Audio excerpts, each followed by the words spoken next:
What is the most secure bank vault in human history? Was it Fort Knox, with its armed guards and steel walls? The Federal Reserve, with its digital firewalls? What if I told you the answer is the bottom of the Pacific Ocean? Centuries ago, on the remote islands of Yap, people didn't use gold or paper. Their money was stone, giant, circular limestone discs called rye stones. Some were 12 feet tall and weighed more than your car. You couldn't put it in a purse or a digital wallet. It was completely immovable. And here's the paradox that should break your brain. This system of giant, useless rocks worked flawlessly for centuries. It created a stable, functional economy. Meanwhile, our hyper-advanced, digital, global financial system has a catastrophic crisis every 10 years. It's built on debt and trust that is constantly being broken. So, what did these so-called primitive islanders understand about the true nature of money that our PhD economists have completely forgotten? The answer reveals a secret that makes our entire modern system look fragile, and it all starts with a stone that was lost at sea, but never stopped being rich. Let's sit with that for a moment. Their money was literally a rock. Ours is a number on a screen, a digital entry controlled by a bank, a government, a central committee. We are told to trust this system, but we've all felt the quiet anxiety. We see the prices at the grocery store. We hear about the national debt soaring to levels that are pure fiction. Our money can be created from nothing, inflated into worthlessness, or frozen with a click. So what is the foundation of real money?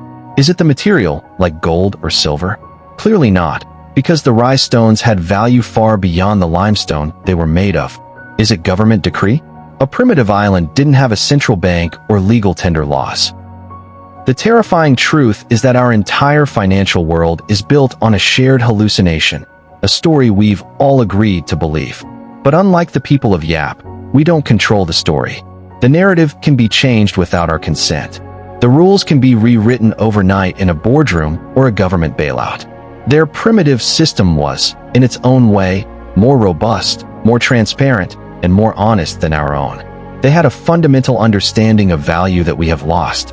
And if we don't rediscover it, we are at the mercy of the modern equivalents of the kings and emperors who have always debased currency throughout history. The problem isn't new. We've just forgotten the warning. To understand why the rye stones worked, we have to go to the source. The limestone for these giant coins wasn't found on Yap itself. It was quarried on an island called Palau, over 260 miles of open ocean away. Just getting it was a life-or-death endeavor. Islanders would sail in massive canoes, risking storms and shipwreck to reach the quarry. Then, they'd use primitive tools to carve these colossal discs from the rock. The final, insane challenge was to load these multi-ton stones onto rafts and sail them back across the treacherous sea. Many didn't make it. This immense labor and risk is the first key. It created what economists call proof of work. Every single rye stone had a story of human effort, skill, and danger baked into its very structure. Its value wasn't arbitrary, it was earned. Now, the most brilliant part of their system wasn't the stones themselves. It was the ledger.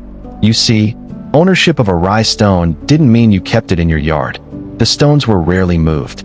They might sit in a village square or on the side of a path for generations. When a stone changed hands, for a major purchase like a daughter's dowry, a piece of land, or to settle a political dispute, the entire community didn't physically move the rock. They simply gathered and witnessed a verbal agreement. The story of the stone, its history, its size, and now its new owner, was updated in the collective memory of the people. It was a public, decentralized, and incredibly resilient ledger. And this leads to the single most important story that proves what money really is. A great rye stone was being towed back from Palau when a sudden storm hit. The ropes snapped, and the massive stone sank to the bottom of the sea, lost forever. The crew made it back to Yap alive and told the village what happened. And here's the critical moment. The villagers all agreed. They concluded that the stone still existed. It was just as big, just as valid. The accident was unfortunate, but it didn't destroy the value. The stone continued to be counted as part of a family's wealth. It was traded, gifted, and used in major transactions for generations. Think about that. A currency that no one could see or touch, at the bottom of the ocean, was still fully functional because everyone in the society believed in its existence and accepted its place in their shared ledger. The physical object was irrelevant. The shared belief was everything. This system was also naturally inflation-proof. Creating new money, new rye stones, was incredibly difficult, expensive, and dangerous. The supply of money couldn't be manipulated on a whim. There was no central stone bank of Yap that could decide to create 1,000 new stones and devalue everyone's savings. The monetary supply was constrained by real-world physics and human effort, which kept the system stable for centuries. But no system is perfect, and the story of how it was broken proves the rule. In the late 19th century, an Irish-American sea captain named David O'Keefe arrived. He saw the system and realized he had a massive advantage: modern tools. He used his large ship and metal tools to quarry and transport rye stones with a fraction of the effort and risk. He flooded the Yap Islands with these easy stones, using them to gain political influence and monopolize the coconut trade. He was, in effect, the first central banker of Yap. He could print money at will. And just like when a government prints too much currency, his actions devalued the existing stones and caused major social and economic disruption. The O'Keefe stones were often considered inferior, less valuable, because their story lacked the traditional heroism and labor. The islanders intuitively understood that this debasement of their monetary story was a form of theft. So, let's connect the dots. The people of Yap didn't value the limestone. They valued the story, the ledger of ownership, the history of labor and risk, the shared belief validated by their entire community. Their money was secure because the ledger was public, immutable, and required real work to update. Now look at our system. Our ledger is not public. It's controlled by a closed group of bankers and politicians. Our proof of work has been replaced with a promise to pay, a promise they break every time they create trillions of new dollars from nothing. They are the modern Captain O'Keefes, but on a global, catastrophic scale. They don't need a ship and tools. They just need a keyboard to inflate away your savings, devalue your work, and fund their own endless spending. The rye stone that sank is the perfect metaphor.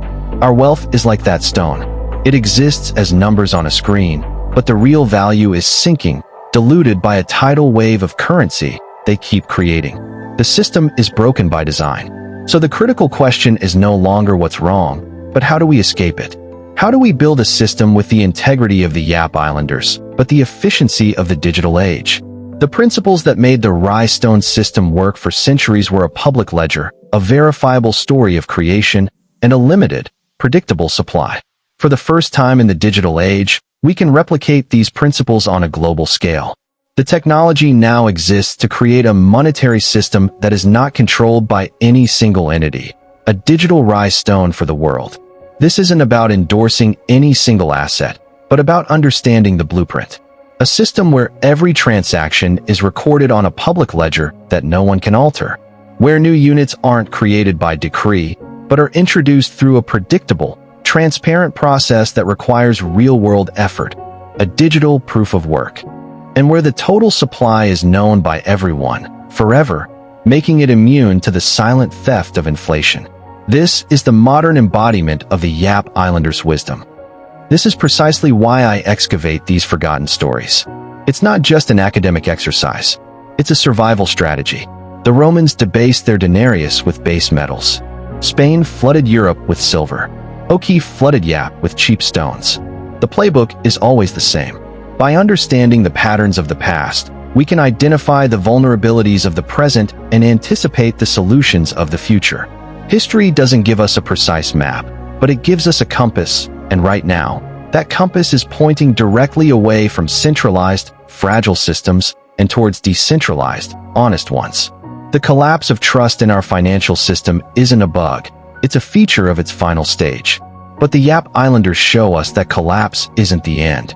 It's a transition to a new, more resilient model built on a foundation of verifiable truth, not empty promises. If this perspective on money has shifted your understanding, let me know in the comments. What other lost monetary systems should we explore next? The story of the Chinese flying money? The Swedish copper plates? Your curiosity guides this channel. And if you want to continue this journey of uncovering the hidden patterns of history, make sure to subscribe. Because next, we're diving into the story of the Byzantine Empire, which maintained a stable gold currency for 800 years while the rest of Europe descended into monetary chaos. They had a secret, and it's one that every saver needs to hear today.